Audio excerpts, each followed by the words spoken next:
Today is March 24, 2026. It is 5:15 a.m. So there's some tweets that I have. They range different topics. And let me see, 1, 2, 3, 4, 5, about 6 or 7 of them. So this is one of them. I want to share them with you. Some of them, it's mostly for the US, but this one, the first one, is talking about the UK. All right. BBC coverage of Israel genocide is one of the great journalistic crime of our age. Do yourself a favor and watch this video by, who is he again? Owen Jones and this person. So let's listen. There's so much that's going on. Now Israel is going to Lebanon. There's it's just heartbreaking. I do not know how our great grandkids, especially in the US, even though EU is part of it, but they stay in the background. But I do not know how our great grandkids, especially in the US, is gonna deal with this, because let me just show you this video. It's very sad. We're being gaslit that the BBC is left-wing, even though all of the available evidence tells us the other way around. What's the other thing we've been gaslit about the BBC? The biggest gaslighting of all is this Michael Prescott report says that the BBC, wait for it, we're going to do a little drum roll. The BBC, folks, pro-Palestinian. And anti-Israel. What he did is he focused on the BBC Arabic service, and a lot of the critique actually relies on comparing BBC Arabic to BBC News Online. Yeah. Now, we know from the stats what the truth is, because I brought some stats. Great, well, I've got some. You do them. You go. The Centre for Media Monitoring, they found in the first year of the genocide, they looked through a vast amount of broadcast, online content, all the rest of it. They found that even though the official statistics at the time found 34 times more Palestinians than killed than Israelis, a drastic underestimate, by the way, but nonetheless, the BBC gave Israeli deaths 33 times more coverage per fatality.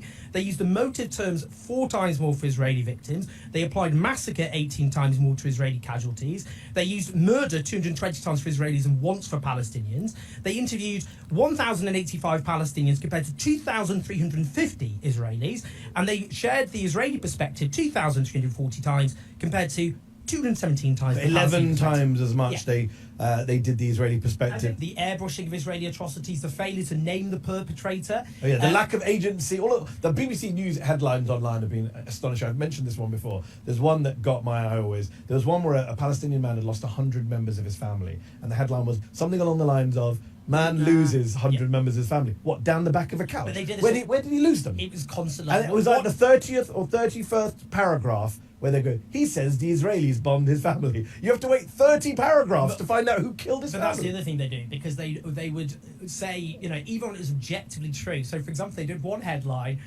in which the headline was the Israeli president denied that a hospital was being struck by missiles as it was objectively being struck by missiles. But the other thing that by the way, they never do that for Ukraine. One point is the BBC, you might be watching and thinking, look, lay off the BBC, they've got to be impartial, they've got to do this, but they don't do it for Ukraine. For Ukraine, they'll say, Russia bombed hospital. But it gets worse, because what they also do, this is the problem, it's endless, is they will frame stories about atrocities when they actually write about them, or attacks, they will frame often paragraph after paragraph around Israeli claims. Yes. Even though we know as a fact that Israel's authorities lie over and over again, and when something objectively happens, they will say, Hamas claims this, even though it's just the fact that, this hospital or these paramedics have been slaughtered. The fact is, the BBC's coverage of Israel's genocide is one of the great journalistic crimes of our age. I agree. Yeah. I don't want to go too much into the details, the comment. Yeah. Oh, my God. I go to on my channel. I have some videos about what's happening in the Middle East. So there's this here. This is the US here. Master market manipulator. All right, so let's listen to that. Oh, my God, it's 5 minutes. He's making reference to Trump using the market system. Okay, bear with me on this one. Oh, fucking guy. This morning, Donald Trump posted on his Truth Social, right? Nothing uncommon. Does it all the time. One post, 7 a.m. before the U.S. markets opened, and in the time that it took you to walk from your car to your desk, $1.7 trillion moved in the stock market. Oil crashed 14%. The Dow surged 1,000 points. And all of this before the opening bell. I need to show you why that's not surprising. Because there's a pattern. And once you see it, you can't unsee it. In April 2025, Trump announces Liberation Day tariffs. Sky-high duties on basically every country on Earth. Markets crater. The S&P drops 12%. The Dow loses 4,600 points in days. Then Trump posts on Truth Social, quote, "This is a great time to buy. DJT." Hours later, a 90-day pause on tariffs.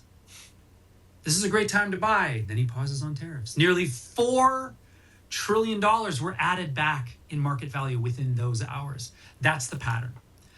A Financial Times columnist named it Taco. Trump always chickens out. The trade is simple.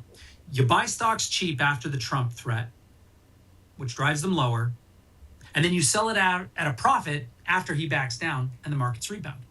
NBC News documented 10 separate instances of Trump threatening and then backtracking 10 times. And Citibank's trading desk literally wrote a client note saying, and I'm quoting here, "Like we learned during the tariff escalation, it is typical with Trump that he'll feed positive news prior to moments of finality," end quote. They mapped the pattern in writing before it even happened this morning. So today, we're 4 weeks into the war with Iran. The U.S. started this war on February 28th. Oil surged more than 50% since the war began. The International Energy Agency says that this is worse than the combined oil crisis of 1973 and 1979, 11 million barrels a day cut from global supply. Asian markets closed in a free fall Sunday night. South Korea down 6.5%. Japan down 3.5%. Then, 7 a.m. Eastern, Trump posts all caps on his Truth Social platform. The U.S. and Iran held, quote, "very good and productive conversations." Strikes on Iran power plants are paused for 5 days. $1.7 trillion added to stocks. Oil down by 15%. And by the time you got your coffee, Iran had called him a liar, and half those gains had vanished because Iran's foreign minister said there was no dialogue. Iran's parliament speaker said no negotiations had been held. Here's the quote that should be on the front page of America. An Iranian academic closely linked to the government wrote, quote, "Every week when markets open, Trump makes these kind of statements to drive down oil prices. Even his 5-day deadline aligns with the closure of the energy markets," end quote. The 5-day pause ends Friday. Energy futures markets close on what day? Friday. Senator Chris Murphy, he said it flat out. This isn't a message to Iran. It's a panicky message to the markets. That's the pattern. Look, maybe indirect talks have been happening. Maybe intermediates passed notes during lunch. Look, I'll give them that. But here's what I won't give him. The benefit of the fucking doubt that nobody around him knew what was about to happen to markets when he hit send, because taco trade has become so reliable that investors are now betting on Trump's retreats, turning his chaos into a profit system. It has a fucking Wikipedia page. The DNC parked a taco truck outside of RNC headquarters. Wall Street runs this trade like clockwork. Tariffs, Iran, Greenland, tariffs again, every time. Threat, crash, reversal, surge. That's the pattern. And when a sitting president can move $1.7 trillion before breakfasts with an unverified post on a platform that he owns stock in, the question isn't whether or not it's happening. The question is who's cashing in on it. Wall Street literally named the trade after him. Iran is calling it manipulation. A U.S. senator is calling it manipulation. And your deadline lands the same day the energy markets close. That's not conspiracy. That's not coincidence. That's a pattern. And if you're pissed off like me, good. Then share this, because the only thing that breaks a pattern is enough people seeing it and then enough people voting. But anyway, let's go to the next, okay? I don't even want to go in the comments. All right, next tweet. Vice President of Colombia, Francia Marquez, acknowledging her African root as an Afro-descendant, 100%. Viva la patria. Okay, Pan-African. All right, so the reason I'm sharing it, not too long ago, I think in one of my videos yesterday, there was a speech that she did. I share it. It was in Spanish. I didn't understand, but I think there's a caption here in English. So let's listen. Como una mujer afrodescendiente, doy las gracias a todos los africanos y africanas que por primera vez llegaron a nuestro país para estrechar ese lazo de hermandad y para reencontrarnos con una historia dolorosa que marca nuestro pasado, pero también para que ese mismo abrazo nos permita conectarnos en apuestas que sanen el dolor, generen oportunidades y siembren la esperanza para seguir construyendo como naciones, como dos regiones hermanas a las que les une el Atlántico. Como una mujer afrodescendiente, Okay, it's doy playing las over. gracias. It's playing over. I was not aware of her. I never follow anything from Colombia. You know what makes me aware of her? When Harry and Meghan went to Colombia. Okay? So whenever I see something about her and things like that, I share it with you. And whoever did the translation, thank you. All right, so that's all. Let's go to the next one. All right, so there's this here. Breaking. Namibia just told Starlink no. President Netumbo Nandi-Ndaitwah said, not on our land. A woman president rejected a billionaire empire, Starlink denied. Elon Musk sent packing, no bowing, no begging, just sovereignty. Meanwhile, African men presidents sign away minerals, host foreign bases, and call it partnership. A woman showed them how it's done. I don't know. Those other countries that, I don't know how many more examples do they need to see you cannot really do deal with these people. They backstab you, they mess up your continent. Oh my God. Well, good for her. Let's see here. So that's all. I don't want to go in the comment. That's all. All right. Let me pause for a second and verify that. All right. So this is what I type on Google. Did Namibia president, there's her name here, rejected Starlink? That's the question. Okay, the answer is yes. The Communication Regulatory Authority of Namibia officially rejected Starlink application to operate in Namibia as confirmed by a government notice published around March 23, 2026. So that was yesterday.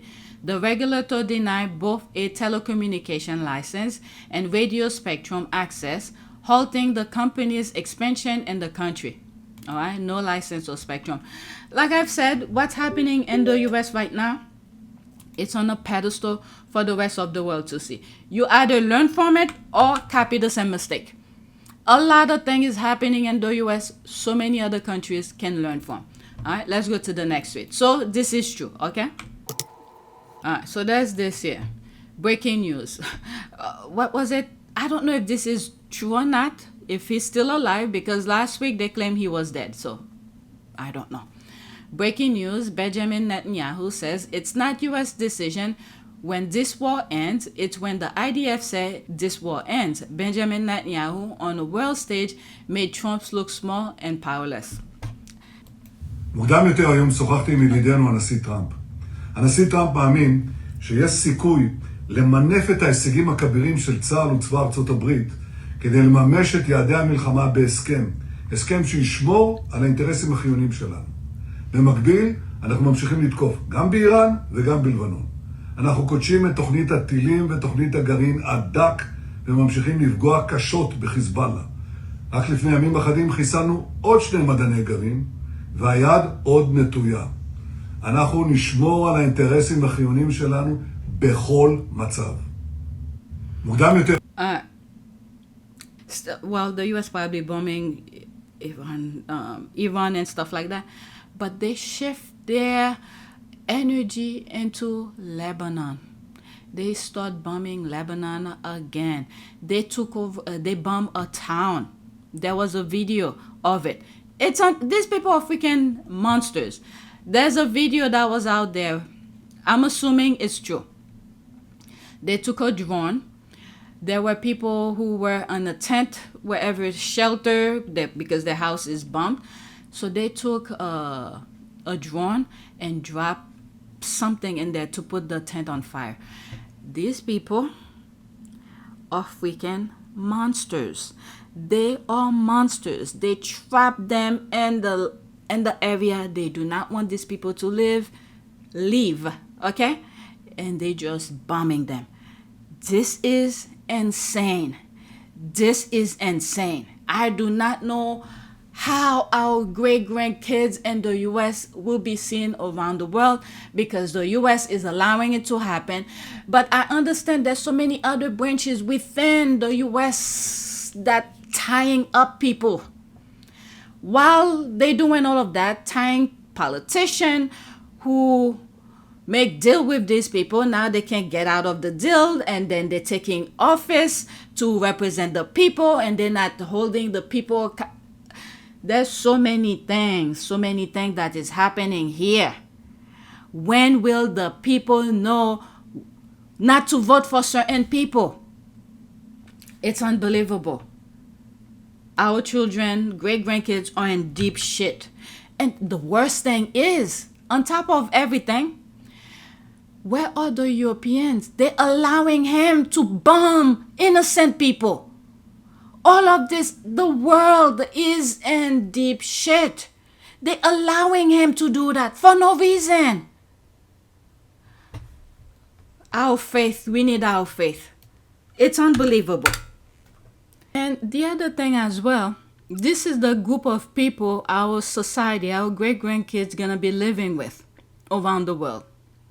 Their neighborhood, the country, wherever they go. Because if these people, those Israelis, are killing people, having fun, it is fun to them to kill people. They are training their kids how to be like that. So these are the group of people our great-grandkids gonna be living with. I don't understand this. So it's like they're training little devils to be living with our kids. Oh my God. It's like when they come across you, it's just, don't allow them. I hate to say this, but if this is the way that they behave everywhere they go, they have to go. They have to go back wherever they came from. It's unbelievable. And they refuse to leave people alone, and then they're spreading themselves globally. Oh my God. They refuse to let people live their lives. Okay, so this is another thing that I saw. I think it's like 5 minutes. There's no reason. No, that's not the one. Okay, so let's another topic again. This man owns a construction company, and all his employees cash their checks at the same bank, which is Bank of America. And out of 15 employees, they won't cash the black employee's check. So his boss came to the bank to see why, and they didn't want to tell him, and wait till you hear why. I was gonna open, well, I'm still searching to open a business account. I've already have a personal account with Bank of America, but I'm thinking twice. You know, I'm just shopping around to see what's best. Bank of America was one of them because I've already have an account there. And I've had a relationship from past business experiences with another bank. That's, once I'm ready, I think I'm gonna give the other bank the first shot to see, you know, to look into and see if they could give me some special deal, because I've had past relationship with them. But with this, forget Bank of America. All right, so let's listen. The reason why you couldn't call me to verify the check like you always do. You refused to call me to verify the check. You refused to cash a good check, and you're racially profiling, and that is wrong. And you are the one who started that. You tell me why my other 15 employees didn't have a trouble cashing their check. Can you tell me? She ain't got nothing to do with it. She cool. You can't tell me. But it is messed up. What is the reason why? Yeah. I told him I'll stop recording and then he didn't help me. I want 15 other people cash their check. Oh. It wasn't that. It wasn't that. That's what this is? Yeah, it wasn't that, but apparently it was something else, but we don't know why, right? I don't know. Because the other guys got the same check, even more money, and they cashed it. Well, I gotta give that You boss. should learn not to racially profile. That's fine. I'll wait till whenever.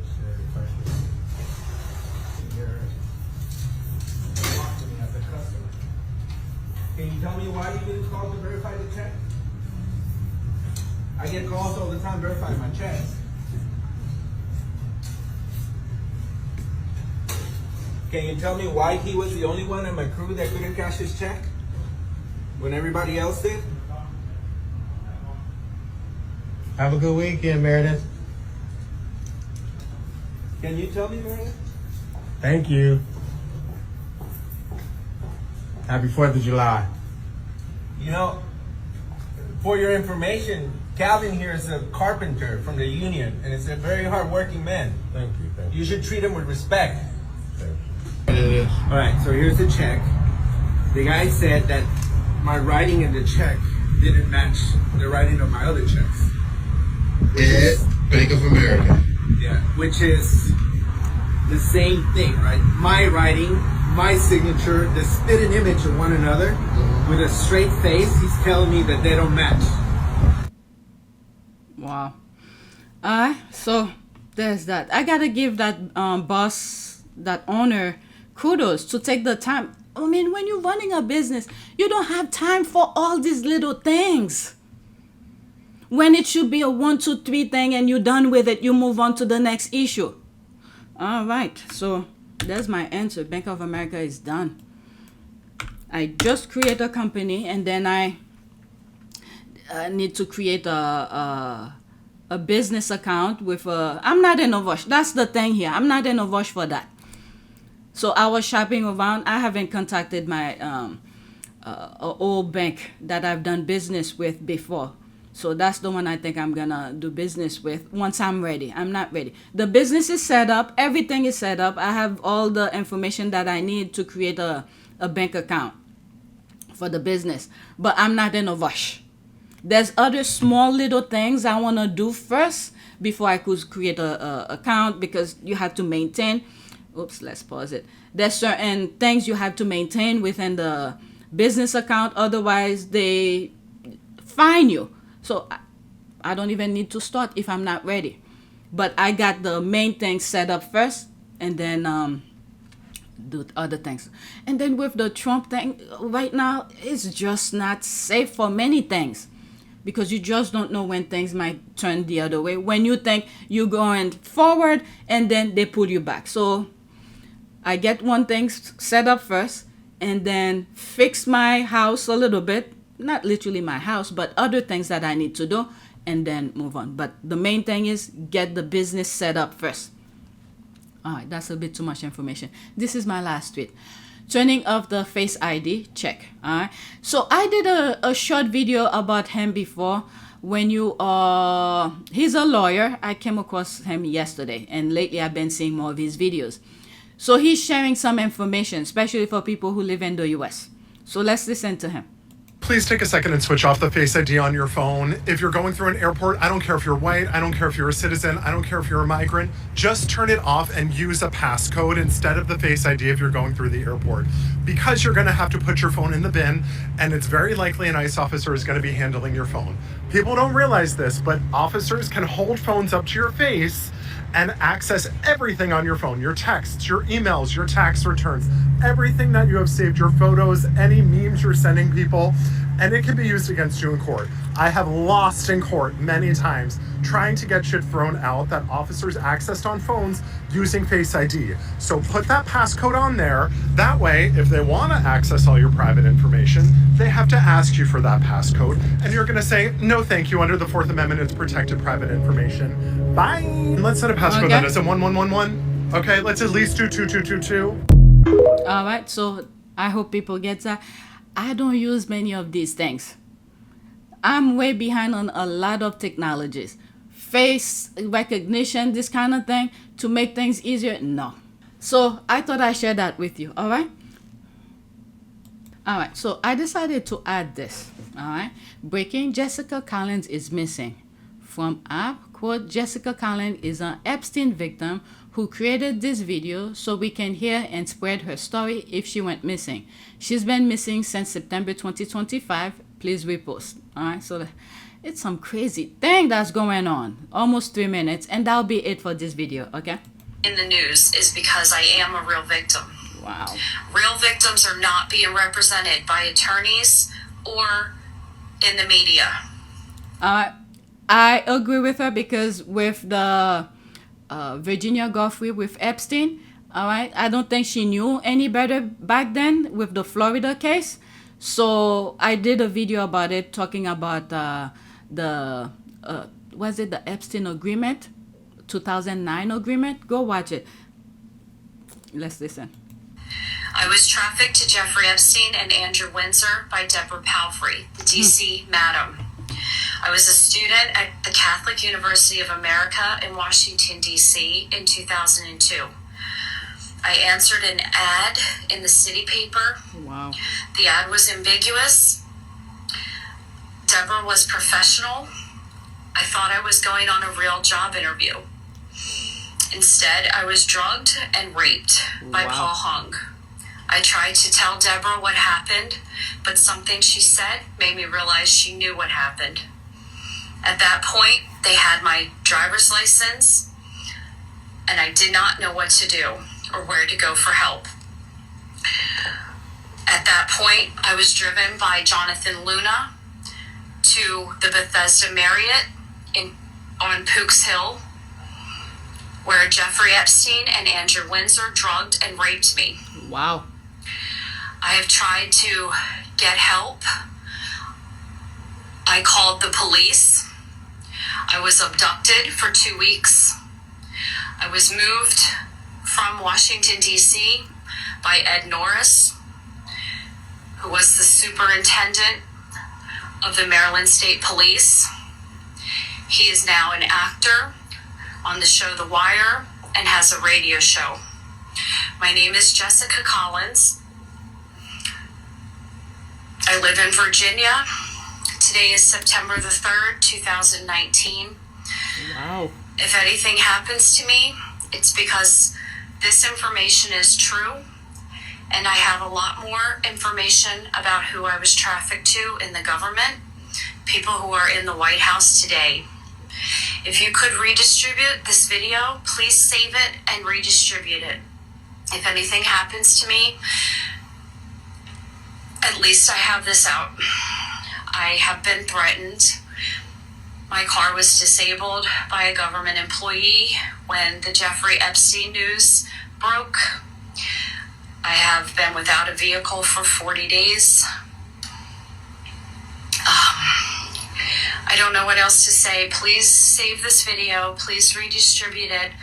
Please try and spread it. There's no way that this is going to get out there in the media unless we, the American people, do the work. The government is involved, and I was trafficked for nearly 17 years. Oh my goodness.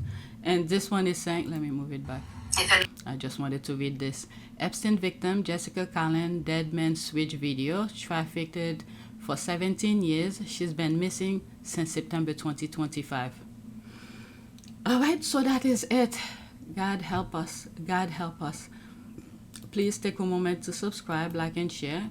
If you want to support this channel, there's a PayPal link and a Cash App link in the description. You could donate. Those who have donated, thank you.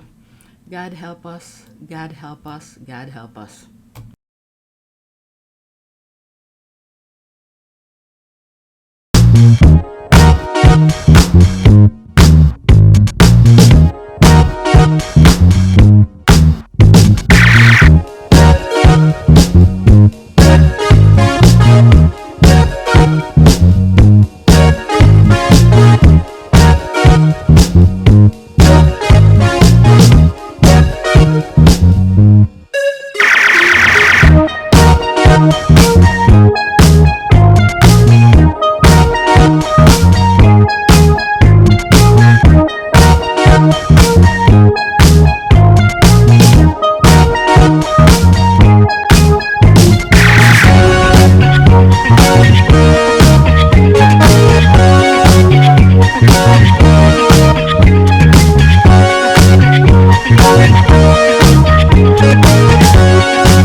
It is a great privilege to be with all of you today.